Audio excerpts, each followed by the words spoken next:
Welcome to Chapter 55 over ecosystems. So we're going to focus on ecosystems, which is all the biotic stuff, plants, animals, as well as the abiotic stuff, the water, the rocks, the temperature, all those other conditions that the biotic stuff lives in. Now I also want to point out this graphic. I'm going to basically suggest that you guys at the end of the podcast come back and browse over this, because I think this is very concise and it packs in a lot of the information that we're going to discuss into one nice graphic.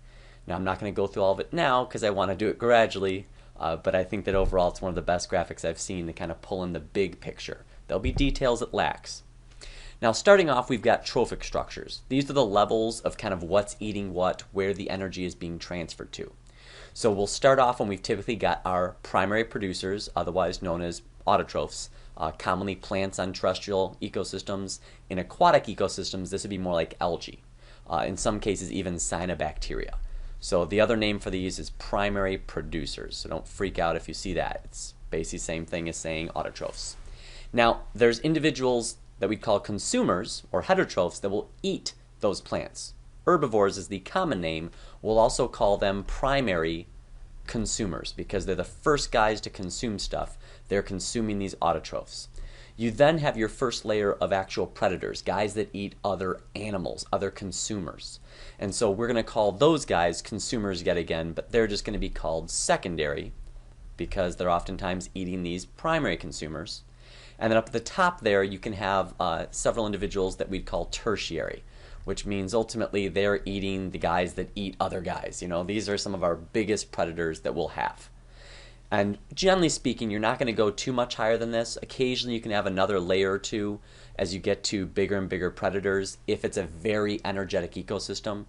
But you're not normally going to go past about 6 levels as the max. And we'll discuss why in terms of energy coming up here, although we've mentioned it before that there's always this loss. And then pretty much all of these guys up at the top here are going to die at some point and go down to what we call decomposers, detritivores. You might see them called saprobes. But these are the guys that are going to break down and eat the dead stuff. And it's not so much that they're recycling energy. Most of the energy is gone by the time you get to the top here. There's a bit left to keep them alive, but that's about it. A lot of what's really important about this is this takes nutrients from all of these guys and it allows those nutrients to be broken down and released back into the soil so that autotrophs can use those nutrients and then they can be passed on up to the rest of the consumers. So that's our trophic structure. Now, some of the other things you might see is a food chain versus a food web. Now, food chains are much more simplistic. It's one possible pathway.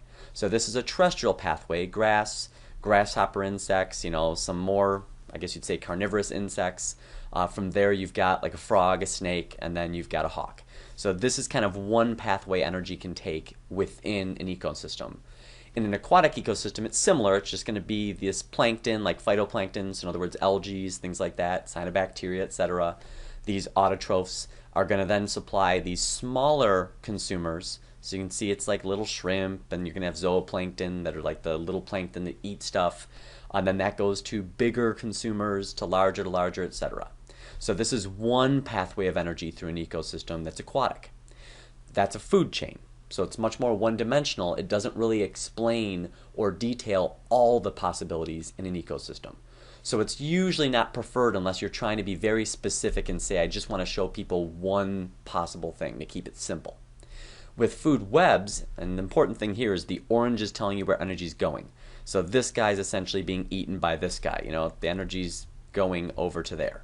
And so if you look at this, you'll start to see that many organisms are eaten by several other organisms, not just one. And in some cases, my favorite scenario here, the frogs and the mice, you'll see that they will, at various stages of their life cycle, eat one another. So early on, mice can eat the little tadpoles, frogs, etc. if they wish. And frogs, when they're full grown, can go after mice. And so in this case, it's showing that there's an energy flow back and forth between those two. So food webs are much better in terms of trying to describe all the possibilities within an ecosystem and trying to track the potential energy flows fully. It's also better if you're trying to track what's going to be affected if something changes in an ecosystem. So I know that if I get rid of this guy, I can track exactly what organisms will benefit if that, I'm assuming that's we'll say raven or whatever, dies. Then ultimately it's going to allow the guys that it was eating to populate more, which would affect the guys that those guys eat by by dropping their population, it could drop the population of a predator, or at the very least, it could drop the population of the other prey species of that predator, because it's going to have to rely on other species more because it lost a food source. So food webs are much better when you're trying to disentangle what's going to happen if something shifts in an ecosystem. The one thing that I'm not crazy about either of these is that they don't necessarily show that there is an interplay between aquatic food webs and terrestrial ones, where there will be typically animals like the raccoon, you have many birds that will also go through and eat things like fish, or you've got amphibians like the frog that kind of tend to eat both fish as well as land organisms.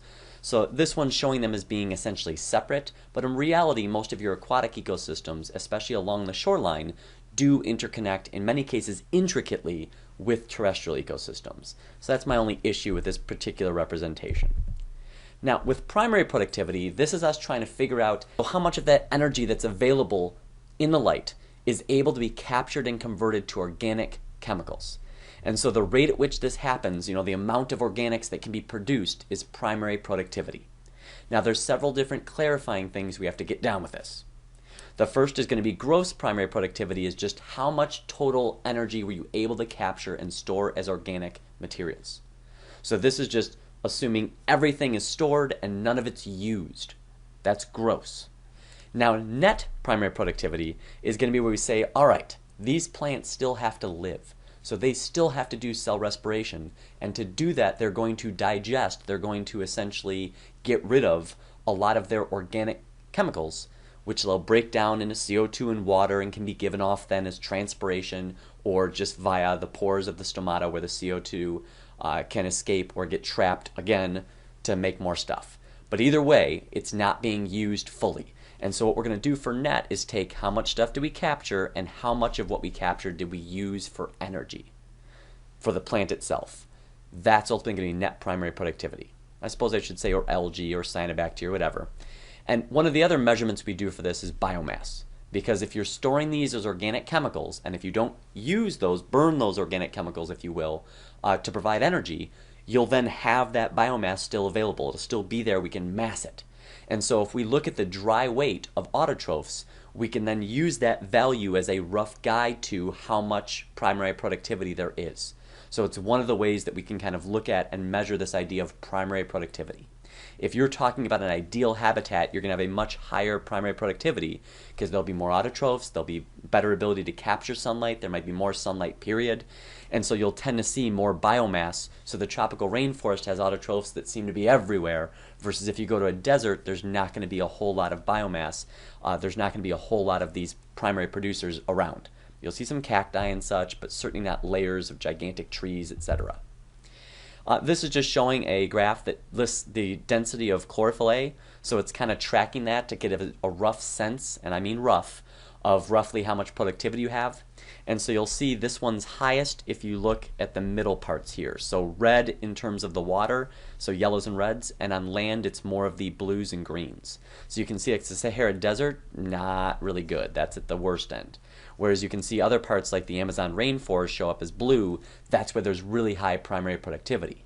You can see the same thing with the oceans, where you tend to have the highest primary productivity around the land where a lot of nutrients are dumped in the water, because out in the open ocean there tends to be a low amount of nutrients and they need nutrients to grow even if there's sunlight. It doesn't work if you've got energy but you've got nothing to use the energy to build.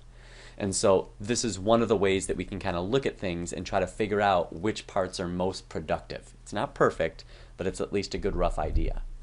Now, secondary productivity is going to be where we look at how well do these primary consumers do at taking the energy in those primary producers and converting it to their own biomass.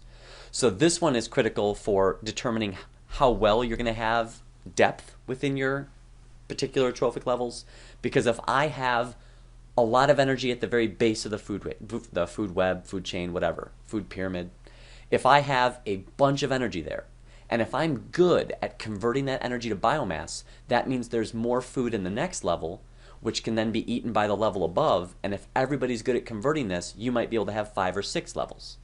If there's not a lot of energy at the bottom, and if the organisms are not very efficient at converting that to biomass, you might end up with a particular food web, food chain, whatever, that's going to be more like 3 levels, because there's just not the energy to support it. This is also critical for agriculture because they're trying to make a cow so you can have your quarter pound of meat, and they want to make sure that that cow, which eats food to make your food, so you're feeding it a bunch of typically corn if you're looking at most beef and how it's produced, you're feeding it typically corn to make it put on muscle and fat so you can then cook and eat that. But if I have to give it 4 pounds of food to get your quarter pounder, that's very inefficient. And so in agriculture, they've bred animals to try to specifically find ones that have high secondary productivity where they can feed it a smaller amount of food, which costs them money to buy, to get to them, or to get land to grow, to provide it for them, so that they can give it as the least amount possible to get the animal to gain the most amount of weight possible. So that way your quarter pounder might only have required, a pound or 2 pounds of corn instead of requiring 4 pounds of corn to produce. That makes it cheaper for them, cheaper for you, and there's more meat that's available so you can go eat your quarter pounder more frequently. So that's going to be secondary productivity. This is how you're able to convert energy from one level to the next as you go up that particular, I assume we'll say up, the particular food chain.